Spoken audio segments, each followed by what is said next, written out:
Nosso próximo painel é para falar um pouquinho sobre infraestrutura, né? Então a gente vai falar assim, WTF, que numa tradução, para quem não sabe o que é em inglês, é o que diabos é isso? Finge que é isso. O que diabos é Hyperledger Bezo? E para falar sobre essa conversa, eu quero chamar o Marcos Sarres da GoLedger para vir aqui conversar com a gente. Vem cá, Marcos.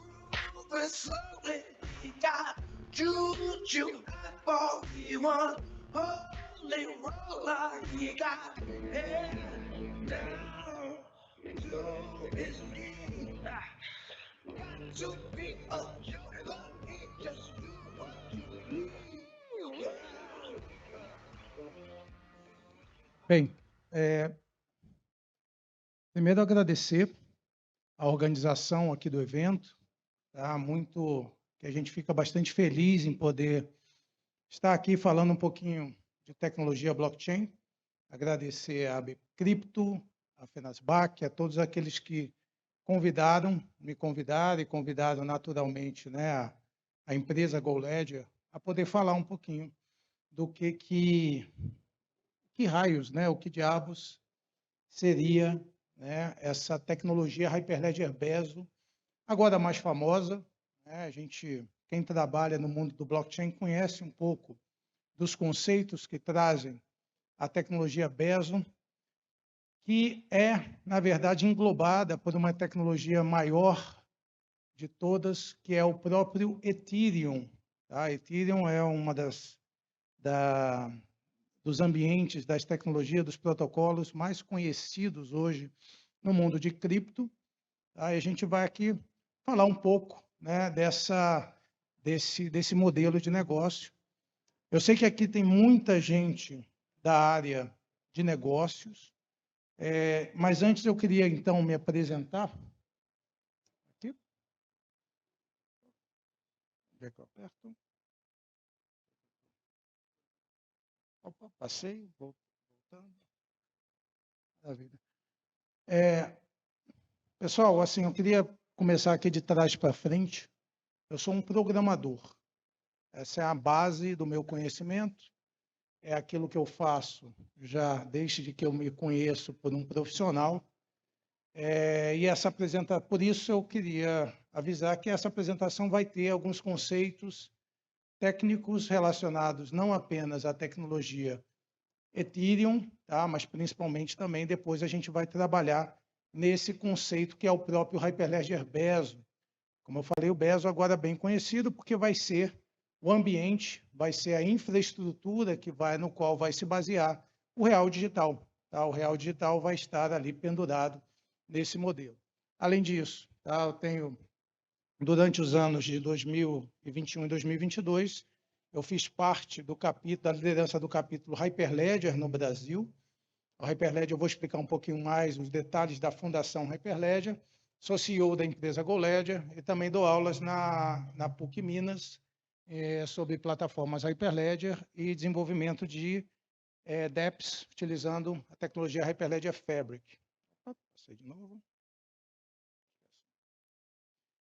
Quem não conhece a GoLedger, a GoLedger é uma empresa que já está aqui com 5 anos de mercado e, basicamente, o que nós fazemos, a gente viu aqui algumas apresentações falando de tokenização, falando dos ambientes de criação de redes, de criação de infraestruturas, de contratos inteligentes relacionados à tecnologia blockchain, e a GoLedger faz isso. Tá? Nós, na verdade, em geral, somos contratados por outras empresas para desenvolver, né, desde da parte de arquitetura, projeto, infraestrutura, mas principalmente o desenvolvimento dos contratos inteligentes, né, os contratos inteligentes que são ali os sistemas que regem ali a plataforma blockchain.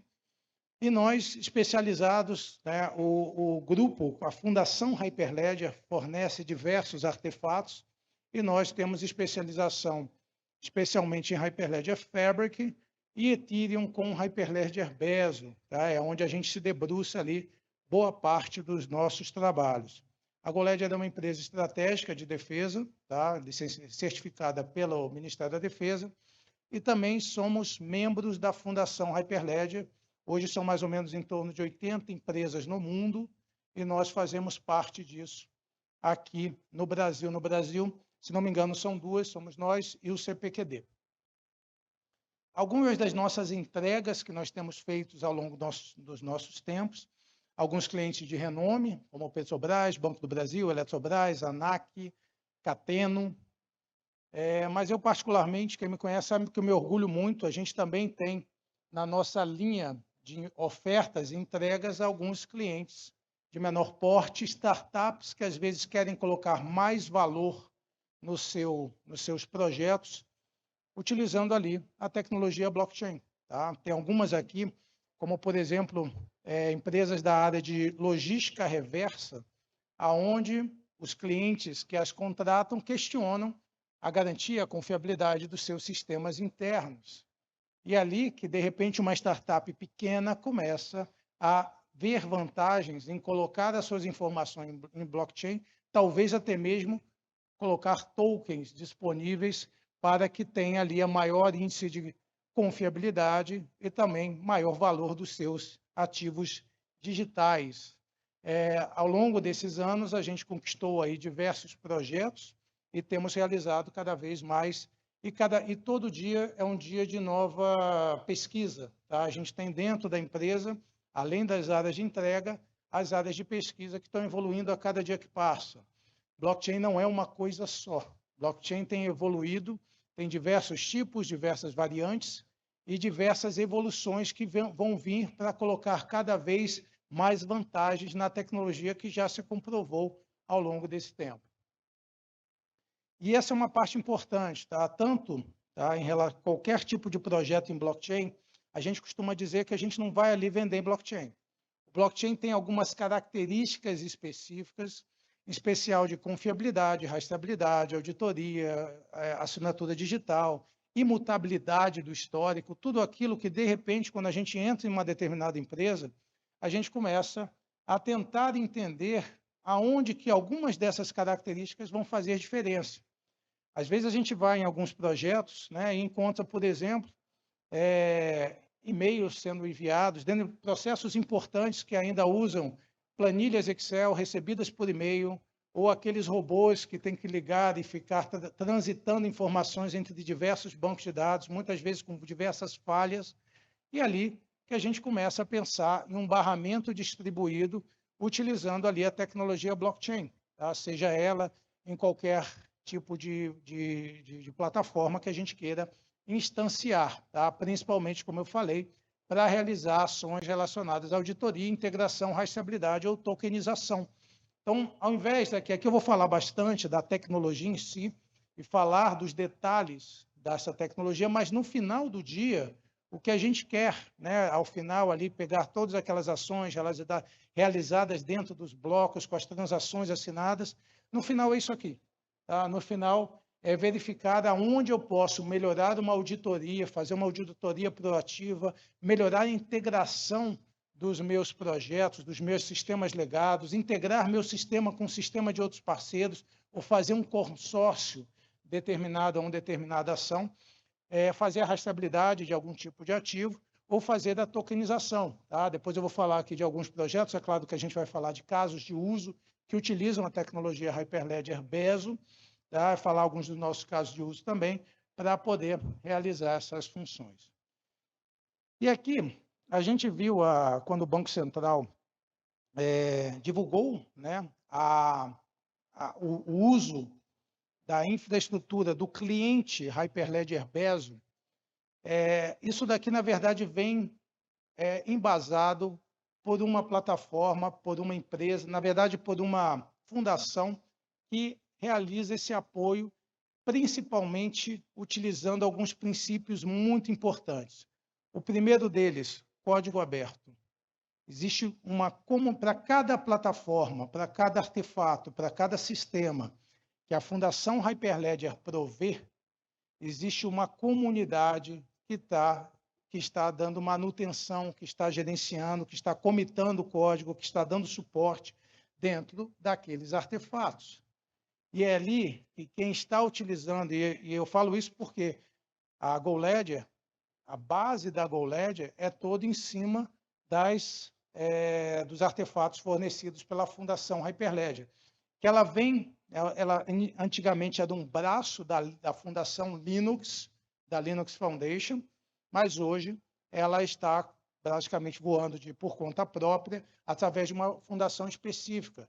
E isso é o que traz as vantagens, que traz uma confiabilidade em cima dos artefatos que vão ser ali disponibilizados. Ao escolher desenvolver um novo sistema, uma nova plataforma que utiliza ali as características de um banco de dados distribuído, de um blockchain, né, a gente vai ter ali disponível pela Fundação Hyperledger diversos artefatos que estão sendo sustentados por uma comunidade, inclusive a comunidade brasileira. Ela foi fundada em 2015, tá, na verdade, o primeiro projeto da Fundação Hyperledger foi um chamado Hyperledger Fabric, era um projeto que tinha sido iniciado dentro da IBM. A IBM doa todo o código para a Fundação Linux. Era um projeto, se não me engano, chamado Open Ledger. Esse projeto é renomeado como Hyperledger Fabric e assim nasce o conceito que depois veio a ser em relação à Fundação Hyperledger. Atualmente, a gente tem 3 tipos de projetos. Primeiro, são os projetos que entram como laboratórios. Diversas pessoas, comunidades, equipes que têm os seus projetos ali relacionados, né, querendo desenvolver, querendo apresentar, pode propor para a Fundação para a Hyperledger Foundation utilizar como um Hyperledger Labs. E, a partir dali, aquilo vai ser divulgado, sustentado pela comunidade. Caso ele passe de etapa, ele entra em projetos incubados, ele já entra num nível maior até chegar, finalmente, aos projetos graduados. Então, aqui em cima, eu tenho alguns dos projetos graduados. Os mais conhecidos são o Hyperledger Fabric e o Hyperledger Bezo, que é o que nós vamos falar aqui. Mas o Bezo nasceu de um projeto de laboratório que foi apresentado para realizar ali as transações utilizando ali a tecnologia Ethereum, e, a partir dali, ao final, ele foi ganhando mais força para, ao final, existir ali e poder realizar as ações que ele faz hoje, ganhando cada vez mais apoio da própria comunidade Ethereum. Mas, principalmente para quem é técnico, quer começar a entender todo esse network, todo esse ambiente de desenvolvimento que é disponibilizado, eu convido a todos a conhecer alguns desses projetos. Existem projetos desde bibliotecas de criptografia, como o Hyperledger Ursa, ou um dos projetos que eu mais admiro, são projetos de identidade autossoberana, tá? Um modelo onde a sua informação pessoal ela vai ser tramitada numa plataforma pura de consentimentos. Tá? Hoje, trabalhando principalmente com Hyperledger Ares, Hyperledger Indy e Hyperledger AnonCreds. Tá? Então, existe ali todo um ambiente muito rico para quem está ali querendo entender quais são os próximos passos e o que eu poderia ter. Às vezes, alguns dos nossos projetos podem ali captar algumas ações nesse sentido, pelo fato de poder utilizar algo em relação ao blockchain. Mas, afinal, o que é o blockchain? Eu não vou dar uma aula aqui em relação ao blockchain, mas é importante entender que blockchain é algo que varia, a definição de blockchain varia de autor para autor. Tá? Então, dependendo de onde a gente se encaixe, mas quando a gente pensa em blockchain, existem alguns pilares que são basicamente únicos e são basicamente universais em relação a qualquer um dos autores, que são o fato de ser uma tecnologia que roda numa rede distribuída, dentro de servidores chamados nós ou nodes, assinados, né, por certificados digitais gravados em wallets, e essas assinaturas viram transações assinadas que são gravadas em bloco, e esses blocos podem ou não serem aceitos pela rede através de um algoritmo de consenso. Então, de uma forma simplificada, se eu tenho esse modelo de distribuição de informação, onde eu tenho alguma regra ali de resolução de disputa, né, se tem alguma regra, se vai definir se aquela transação pode ou não ir para frente, ao final, a regra de consenso vai validar, e eu posso aqui, a grosso modo, falar que eu estou, então, de frente a uma tecnologia blockchain. E eu costumo classificar 2 tipos principais de blockchain. são os blockchains não permissionados e os blockchains permissionados. É muito comum, quando a gente vai consultar literaturas, etc., o pessoal colocar isso como blockchains públicos ou blockchains privados. Tá? É uma questão de nomenclatura, mas aqui, por que eu gosto de falar de blockchain não permissionado, que são os blockchains como criptomoedas, etc.? Não permissionados eu não preciso de permissão para tentar realizar uma transação na rede. Se eu quiser agora entrar numa rede do Bitcoin ou da Ethereum Mainnet ou de qualquer uma dessas criptos aqui, Cardano, Solana, ou o que seja, eu posso pegar no meu computador, subir um nó do blockchain disponível ali por cada uma dessas plataformas e ficar ali tentando registrar uma transação de acordo com as regras de cada negócio. Eu não preciso que o meu certificado, que o meu par de chaves criptográfica precise de autorização.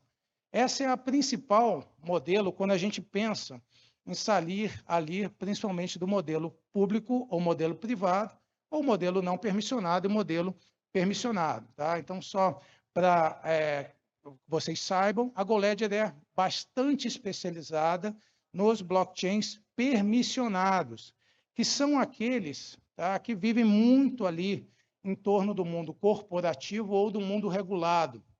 Porque nessas redes eu preciso que o meu certificado digital ou o meu par de chaves tenha permissão para realizar uma transação. Não é qualquer um que gera ali um par de chaves aleatório, como eu faço aqui com uma criptomoeda, que consegue, por exemplo, fazer uma transação.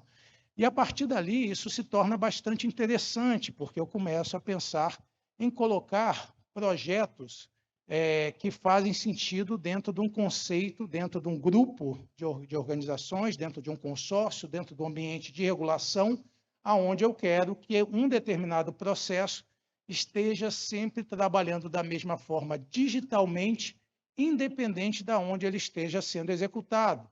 Então, imagina que eu tenho aqui um processo regulado, né? Então, isso é o que vai acontecer no Real Digital. O Real Digital vai nascer, né, com uma rede interna do Banco Central, mas no final eu quero que a mesma regra, independente de qual nó que ela esteja sendo executada, em qual servidor e assim por diante, que essa mesma regra seja respeitada, independente de qual servidor ela esteja sendo executada. Porque isso na tecnologia tradicional praticamente não é possível. Quando eu tenho ali vários bancos de dados interconectados entre si, e cada um com a sua administração própria, o gerente de banco de dados, o administrador de banco de dados de cada empresa, ele começa a ter poderes. Eu posso, assim, se eu tiver acesso a um banco de dados relacional ou não relacional, se tiver uma série de administrador, posso entrar lá e fazer uma alteração do registro. E isso não necessariamente é interessante. Eu começo a permitir algumas quebras relacionadas ao processo, e é por isso que a gente começa a pensar no modelo de blockchain permissionado. Tá? Existem alguns frameworks, eu falei de alguns aqui, como a própria Hyperledger fornece, o Hyperledger Fabric, o Indy, o Ethereum e o Hyperledger Bezo faz parte disso, ou a plataforma da R3 Corda. Então, vamos agora começar a falar sobre Ethereum, que afinal é o protocolo, o ambiente, a tecnologia que foi escolhida hoje para fazer parte do Real Digital e é a tecnologia escolhida para fazer parte de diversos projetos importantes no mundo, sejam eles projetos públicos ou projetos privados. O Ethereum nasce da visão de um gênio chamado Vitalik Buterin, que em 2013 começou a pensar no modelo de não apenas eu registrar transações dentro de um blockchain, tal como eu teria ali no Bitcoin, mas um modelo chamado de execução de contratos inteligentes. Contrato inteligente hoje muito ligado ao blockchain, mas no passado o conceito do contrato inteligente existe antes do blockchain.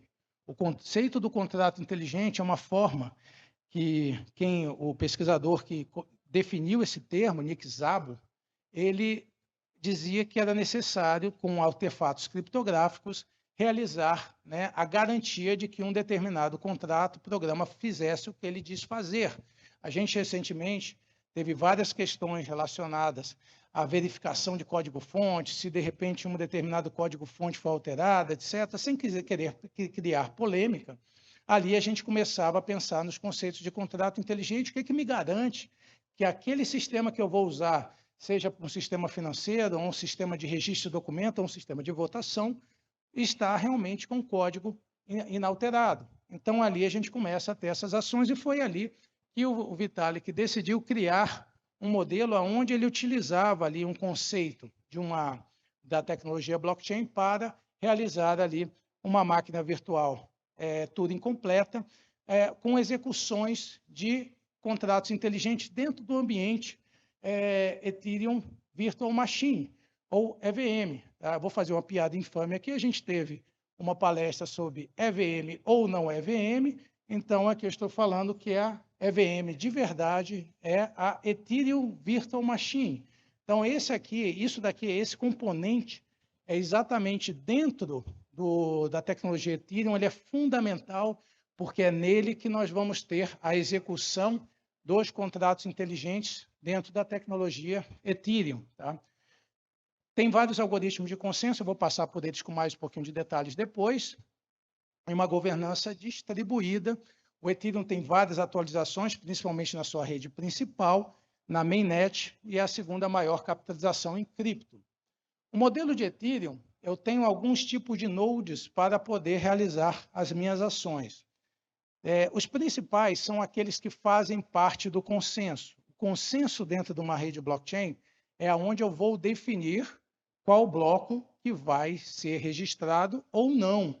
É a regra do jogo, porque eu estou ali com centenas, às vezes milhares de máquinas tentando fazer um determinado registro, e algumas delas são conflitantes. Às vezes eu tenho dupla despesa, às vezes eu tenho dados que não estão batendo com o fluxo da rede. Então, eu vou ter um modelo de nós de validação, nós completos, nós leves ou light clients, nós de arquivo, que podem ser utilizados ali dentro do modelo do Ethereum. Tá? E essas nós vão ser divididos através dos seus clientes, aonde eu vou ter clientes de execução, são os que executam os contratos inteligentes, e os clientes de consenso em alguns tipos de rede, tá? Que fazem a parte do consenso. Então, aqui é onde a gente chega ao Hyperledger Bezo.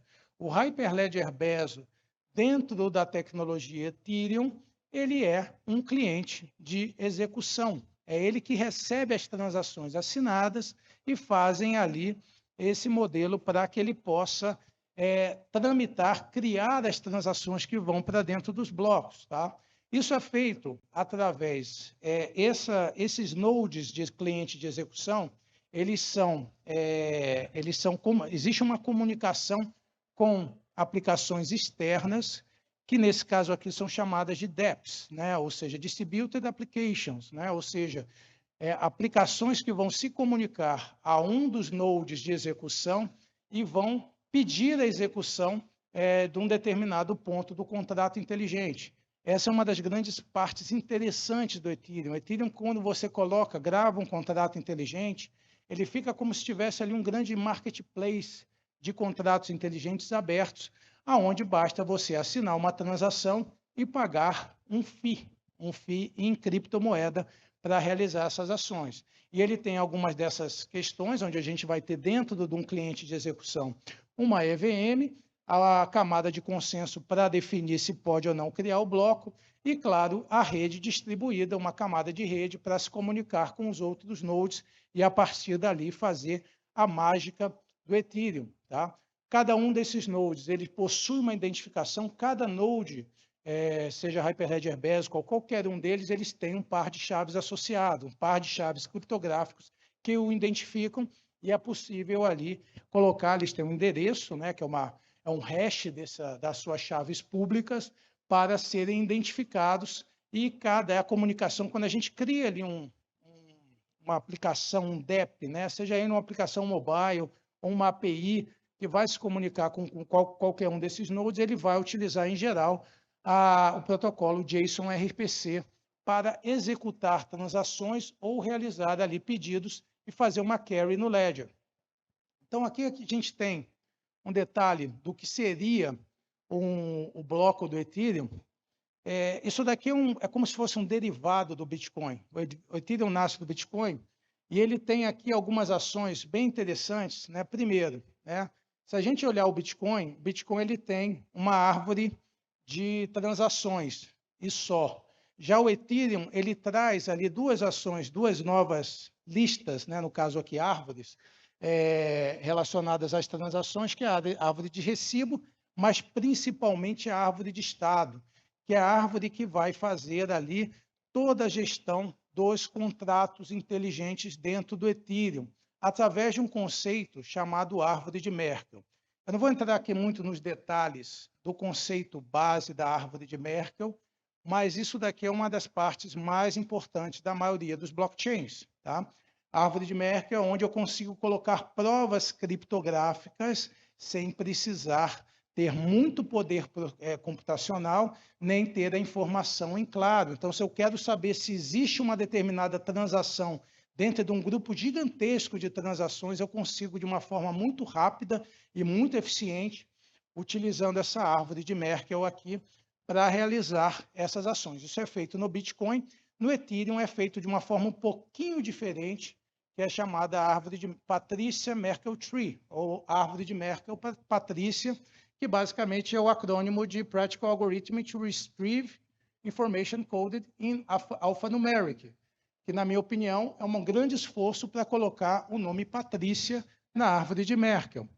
Ao final desse processo, ela traz ali a mesma característica, e dentro do Ethereum, a gente tem essas três árvores aonde eu vou colocar aqui as minhas informações. Esse conceito ele é importante de trazer, porque, por exemplo, quando a gente começa a trabalhar com outros blockchains, o Hyperledger Fabric não usa Merkle Tree. Então, eu começo a ter algumas ações, principalmente a pesquisa de informação dentro dos meus códigos. Tá? Esse ambiente aqui dentro do Bezo tem um banco de dados específico só para fazer isso, que na verdade é o RockDB, para poder realizar ali as informações e, ao final, trazer toda essa garantia, essa confiabilidade, através dos hashes que são gravados dentro das árvores de Merkle. E alguns conceitos importantes, quando a gente vai trabalhar dentro do Ethereum, o primeiro, o Ethereum ele tem um conceito, tudo é feito por pares de chave, existem dois principais, né? As accounts. As accounts, a primeira delas são as accounts externas, as externally owned accounts, que são as accounts em geral dos usuários ou daqueles que vão realizar as transações. E as contas, as accounts dos contratos inteligentes. Cada smart contract tem um endereço lá dentro, definido pelas suas accounts.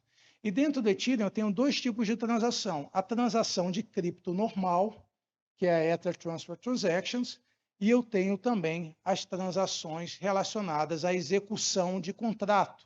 Então, quando eu quero transferir um pouquinho de Ether de um para outro, eu uso a primeira, senão eu uso a segunda. E o principal aqui tem alguns conceitos de nonce, etc., mas o principal é o gas.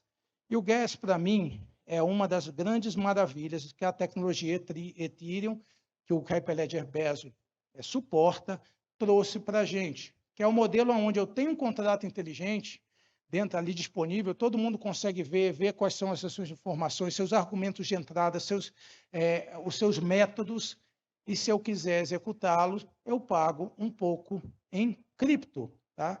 E essa forma de pagar os contratos inteligentes para que eles executam é chamado genericamente de gas. Então, aqui um pouquinho. Quando uma máquina, né, quando um Ethereum, né, precisa rodar um contrato inteligente, o que ele vai fazer? Ele vai retirar do blockchain o bytecode, né, é uma máquina que roda através, como se fosse um código de máquina específico para a EVM, e ele vai executar com aquela transação que chegou da DEP.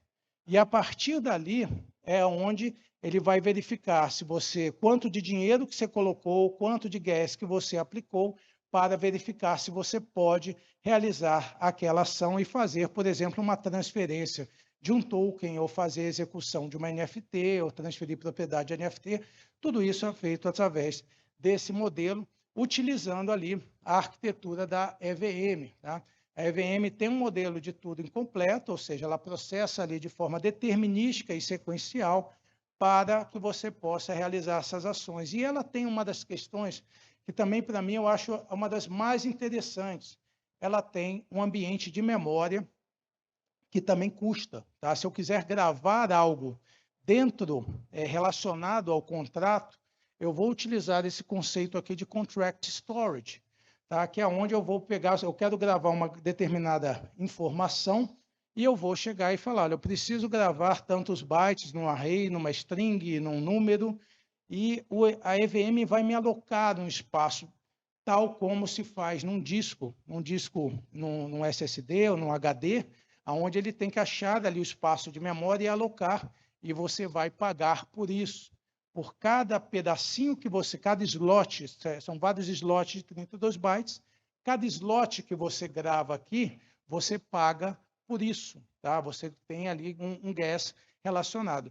Existem redes que não cobram gas, né? Então, principalmente algumas redes privadas são definidas para que você não gaste o gas, para que você não precise colocar cripto nela para executar ou armazenar ou qualquer coisa assim, tá? Mas a máquina virtual vai rodar da mesma forma e vai calcular da mesma forma, mesmo que depois você não precise pagar nada.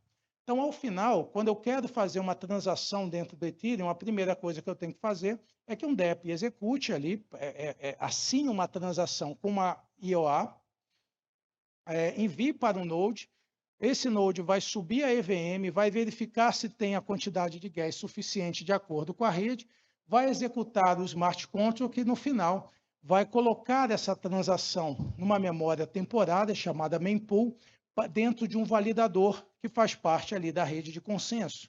E, ao final, se a rede de consenso, se o algoritmo de consenso validar aquela informação, eu tenho ali aquela transação gravada dentro do novo bloco e, a partir dali, tudo é validado e a gente passa para o próximo estado da rede. Tá? E esse desenvolvimento ele pode ser feito através de várias linguagens de programação, que ali é onde eu gosto de trabalhar, como eu falei, é o que eu gosto de fazer, que a principal delas chama-se Solidity. Tá? A Solidity tem várias versões e não é a única linguagem de programação para Ethereum, que a gente vai desenvolver em Hyperledger Bezo, usa um compilador chamado Solc, tá? Que ao final você tem ali várias ações e dentro da linguagem você coloca ali dentro dos seus contratos quais são suas funções, suas informações que vão ser gravadas ali, para que você diga, olha, eu quero que essa informação seja visível para outro contrato inteligente, que esse método seja disponível para que outro do contrato o chame, ou que outra pessoa o chame. Então, ela é toda feita para a execução de forma distribuída. Tá? Então, aqui é um pequeno exemplo de um contrato inteligente, tá? Através ali de um modelo. Uma coisa interessante dentro do Ethereum e do Solidity é que você tem uma forma muito eficiente de gravar informações em lista. Tá? Aquela informação mapping, por exemplo, ela já traz um modelo de pesquisa extremamente otimizado, ela já coloca tudo aquilo numa árvore, e quem já usou ali um token RC20 ou um token, ou qualquer token, basicamente aquilo ali é um mapping de endereço com a informação do token, é onde é colocado. É uma coisa muito simples, quando a gente olha o contrato inteligente, a gente fica surpreso com a facilidade que é para realizar essas ações. Então vamos aqui chegar finalmente no Hyperledger Bezo, tá? Que é a minha área, tá? É onde eu baseio boa parte do meu desenvolvimento, o desenvolvimento da GoLedger, quando a gente começa a trabalhar com Ethereum, é baseado no Hyperledger Bezo. O Bezo foi desenvolvido inicialmente para desenvolver redes Ethereum privadas, tá? Redes Ethereum permissionadas. Tá? Esse era o objetivo principal do Bezo no início. Tá? Ele tem suporte a algumas plataformas de desenvolvimento, como Truffle, Remix e Web3.js, tá? Mas atualmente ele está evoluindo principalmente para as redes públicas. Tá? É mantido por algumas empresas bem conhecidas, a principal delas é a Consensus, e ele faz parte. Né? Eu estava no ano passado no Hyperledger Global Forum, na Irlanda, nós fomos chamados lá para para dar uma apresentação, e lá estava na época do merge. Quem não sabe exatamente o que é o merge, o Ethereum Merge é onde foi feita a migração do consenso do Ethereum de prova de trabalho para Proof of Stake, né, fazendo com que o Ethereum tivesse uma pegada de carbono muito menor do que tinha antes. Tá? E por conta disso, né, a gente estava ali na apresentação e apareceu o pessoal que estava fazendo realmente essa migração, tá? Porque a equipe da Hyperledger, principalmente a equipe da Consens, participa ativamente das novas evoluções da plataforma Ethereum. Tá? Então, eu conversei, antes de fazer essa apresentação, eu conversei um pouco com o pessoal da Hyperledger para me passar algumas das questões que estão acontecendo em relação ao Hyperledger Bezo. Isso daqui são algumas das telas que eles me mandaram em relação a as evoluções. Hoje o Bezo está evoluindo para funcionar tão bem entre redes privadas, mas também para a mainnet, tá? A rede principal do Ethereum, tá? No modelo extremamente compatível para ter todas as funcionalidades que a versão atual do Ethereum tenha e todos os novos forks, todas as novas atualizações tenham a partir de agora. Tá? Algumas das novidades, isso daqui é um pouquinho do roadmap do que o Hyperledger Bezo vai ter, mas algumas das questões mais importantes que estão acontecendo agora estão relativas à interoperabilidade de redes. Então, a gente está imaginando que vai ter em breve uma rede do Banco Central, né, para o real digital, mas como é que interopera? Como é que a gente faz com que uma rede blockchain converse com outras? Existem diversas tecnologias que estão evoluindo para isso. As mais conhecidas são chamadas bridges, né? Então, a gente tem diversas abertas para realizar as ações ali com Ethereum, mas diversas novas questões e ferramentas estão saindo para realizar ali essa interoperação, como, por exemplo, ferramentas de roll-ups e ferramentas de ZKP, né, de Zero Knowledge Proofs. Então, como eu falei, na mesma apresentação que nós tivemos, o pessoal do Ethereum falou que uma das grandes falhas, né, uma das grandes pontos de preocupação da rede Ethereum é que um dos clientes, que é o GEF, ele é muito mais usado do que os outros. Isso significa que se tiver um bug ou um problema de segurança no GEF, a gente vai ter um problema, nesse caso aqui, em mais de 50% da rede. Isso é um problema sério. Então, a diversificação dos clientes é extremamente importante. Atualmente, o Hyperledger Bezo corresponde a 7,5% dos nós validadores da rede Ethereum Mainnet, tá? Para realizar o Bezo como execução. E o Bezo traz algumas vantagens, algumas APIs para quem está desenvolvendo, quer colocar ele em prática, quer mexer, ele é bem interessante, principalmente com APIs específicas de administração.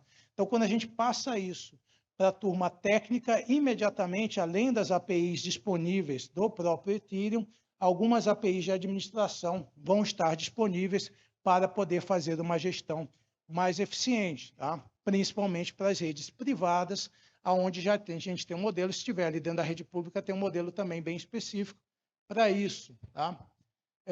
Como eu falei, alguma das questões mais importantes está na interoperação, tá?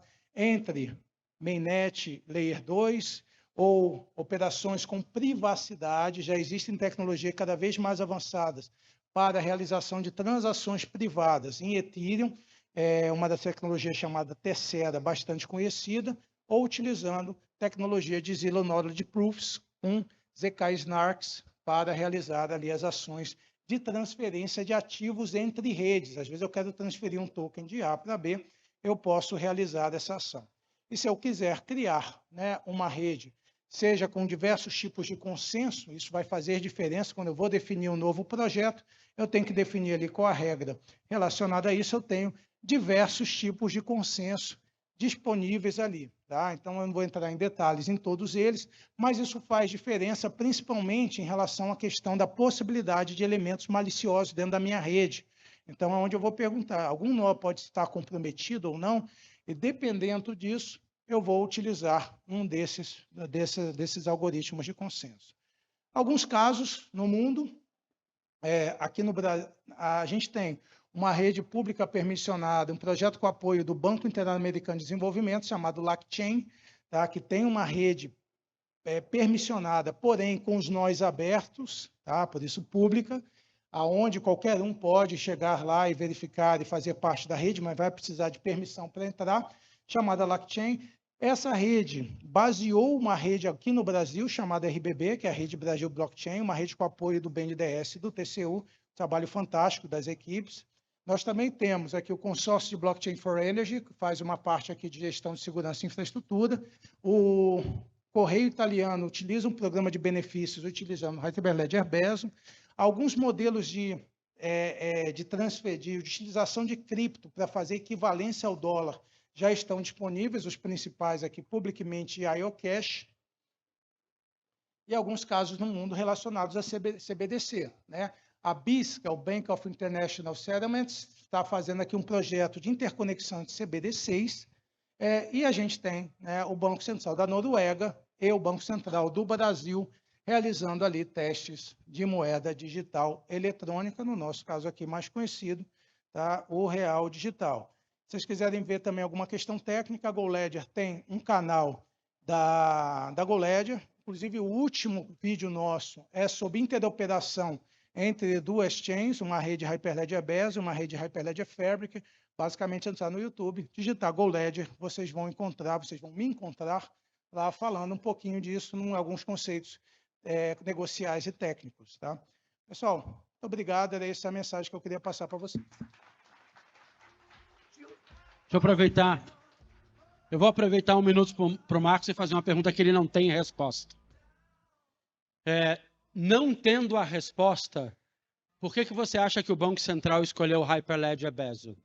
Perguntando de outra forma, quais são as características da Hyperledger Bezo que indicam que esse é um caminho inteligente e importante agora para a criação do Real Digital? A comunidade e principalmente uma fundação que é muito voltada para um ambiente corporativo. A Fundação Hyperledger é muito respeitada e ela traz com ela um ambiente que é muito voltado para que você possa realizar ali ações com consórcios, ações que você precisa ter um grau de confiabilidade, e ela dá essa liga na comunidade. Então, quando você conversar, por exemplo, principalmente com a Daniela Barbosa, presidente, você vai conversar com alguém que está preocupado com o seu projeto. Tá? Ele está preocupado em relação a valores, em relação à execução, em relação à imagem, tá? Que muitas vezes, às vezes, diferentemente em outro tipo de ação, como outros projetos, outros clientes, código aberto que você teria, muitas vezes você não teria essa preocupação. Então, em caso de problema, eu acredito que o Banco Central se sentiu mais confortável por conta da comunidade Hyperledger. Só fazer um comentário rápido. Uma das coisas que eu mais gostei numa última live que eu vi da Daniela era falando sobre não é só open source, open development. Né? A ideia de que a gente está desenvolvendo junto os casos de uso do Hyperledger Bezo. Super feliz. Obrigado, Marcos.